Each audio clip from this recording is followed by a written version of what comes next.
How does the universe speak to you?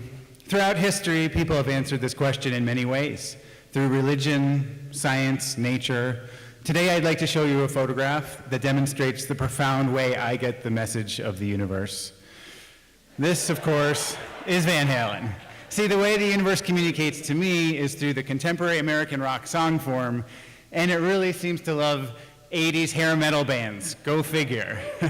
See, my personal religion is based in the contemporary American rock song form. So to practice my faith, I have rank ordered all 4,078 songs in my iTunes playlist.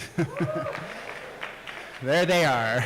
See, curating these little 4-minute capsules of meaning is my way of giving thanks. It's my way of according them a proper recognition and respect, because these songs are like my prayer shawl. They're like my rosary beads. So when I first started scribbling the first list on pencil on a piece of yellow paper, 36 years ago, the #1 song was Dionne Warwick's Heartbreaker. Not because it was a great song, but because it was the only one I knew all the lyrics to. The innocence of those early lists. I mean, they were basically just like a random list, brainstorm of all the songs I knew typed on a piece of paper. I mean, like Sugar Walls by Sheena Easton at number 5, maybe an indelible classic, but the 5th greatest song of all time, I don't know. Back then, I had to do all the analytics by hand, as you can see in this kind of embarrassing list from 1985. But then I got my first spreadsheet program. It was called Multiplan. It could sort, and it helped me get girls. And that is a TI 99 4A with extended basic, just so you know. But pretty soon the list moved to iTunes, and I used all those useless fields to create categories based on a letter code.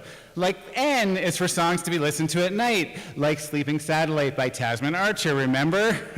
That I listened to for the first time watching the full moon rise on a plane across the Atlantic after college. And now I can use smart playlists to play, say, every song I have listened to in the last year, ranked between 1,000 and 2,000. That reminds me of walking in Chautauqua Park. But time and technology move ever forward, and now I use Python code to automatically analyze my list and tell me, say, what's my 6th favorite album of all time? It's What You Whispered by David Wilcox. Or what year has the most songs in the top 1,000? It's 1993. But back to these guys. So why is Jump in my top 50 of all time? Because several years ago I had a dream that my youngest daughter heard the song and loved it. When I woke up, I played it for her for real, and it since has become her most requested song of all time. Now, as you can see, the songs on my list don't distinguish themselves by hipness or critical consensus. Like, after 9/11, it wasn't a Radiohead epic or a Beatles composition that spoke to me, but a song by the hair band Poison. See, the lead singer Bret Michaels' Every Rose Has Its Thorn might have been about getting dumped by a groupie, but to me, it was a meditation about the delicate balance of loss and possibility that is our human experience. Now, sometimes these songs seem to come from a deeper place. Like back in 1995, I was living in Boston in a grimy suburb. I was feeling depressed and alone, and I turned on the radio, and a song I'd never heard before was calling to me. It sang, "It's nature's way of retrieving you" in a song. And that moment marked the turning point of that weird and dark phase of my life. Then, 21 years later, in early 2017, that song had long since faded from memory, but I was feeling detached again. I was sitting in the neighborhood of my local neighborhood in Longmont, watching my neighbors eat tacos and drink craft beer as my daughters got their faces painted. And the lead singer of a local band started playing, and he said, "I wrote this next song 50 years ago," and proceeded to play that exact same song.